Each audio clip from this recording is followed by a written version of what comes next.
Welcome to face master கம்மி. யாரை பற்றி பார்க்க போகிறோம்னா, நாளைக்கு செயற்குழு கூட்டத்தில் பார்த்தீங்கன்னா எடப்பாடி பழனிசாமிக்கு மேலும் சிக்கல் கொடுக்கும் வகையில் எம்எல்ஏக்கள் எடப்பாடி பழனிசாமிக்கு எதிராக போர்க்குடி தூக்குறதுக்கான அதிகப்படியான வாய்ப்பு இருக்கதா சொல்கிறாங்க. இது தவிர்த்து பார்த்தீங்கன்னா முன்னாள் அமைச்சர்கள் ஒரு சில பேர் பார்த்தீங்கன்னா 2 சட்டமன்ற தொகுதிக்கு ஒரு மாவட்ட செயலர்னு சொல்லிட்டு நியமிக்கிறதுல பார்த்தீங்கன்னா மிகப்பெரிய ஒரு அழுத்தம் கொடுத்து எடப்பாடி பழனிசாமிக்கு ஆதரவு நிலையிலேருந்து ஓபிஎஸ் ஆதரவு நிலைக்கு வரப்போகிறதா சொல்கிறாங்க. சசிகலா பார்த்தீங்கன்னா ஒரு 40 எம்எல்ஏ பேசுவார்த்தை நடத்தி 40 எம்எல்ஏ பார்த்தீங்கன்னா சசிகலா பக்கம் வரதுக்கு பார்த்தீங்கன்னா தயார் நிலையில் இருக்காங்க. இது பின்னணியில் பார்த்தீங்கன்னா திவாகர் இருக்கதா சொல்கிறாங்க.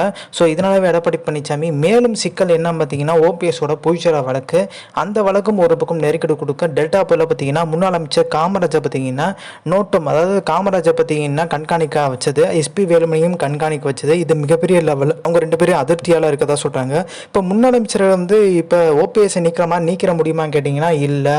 இப்போ ஓபிஎஸ் நீக்கினது வேற, இப்போ அவங்கெல்லாம் சுதாரிக்க ஆரம்பிச்சாங்க, நம்மளே நீக்கிட்டு வர எடப்பாடி பழனிசாமி. அதுதான் இந்த 2 சட்டமன்ற தொகுதிக்கு ஒரு மாவட்ட செயலர், ஜூனியர்கள்லாம் உள்ளே கொண்டு வந்துட்டு சீனியர்லாம் பார்த்தீங்கன்னா வெளியே தட்டுறது தான். ஸோ அதிகாரம் பார்த்தீங்கன்னா சீனியர்கிட்ட பறிக்க.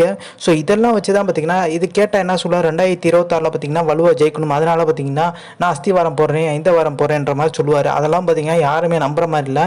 அதெல்லாம் நாங்கள் அஸ்திவாரம் போட்டுக்கணும், எடப்பாடி பழனிசாமி ஒரு பதட்டத்திலே தான் இருக்கணும், தவிர்த்து எடப்பாடி பழனிசாமி தனித்து பவராக இருந்துடக்கூடாதுன்னு சொல்லிட்டு முன்னாள் அமைச்சரும் கவனம் இருக்காங்க. ஸோ இந்த இன்ஃபர்மேஷன் லைக் ஷேர்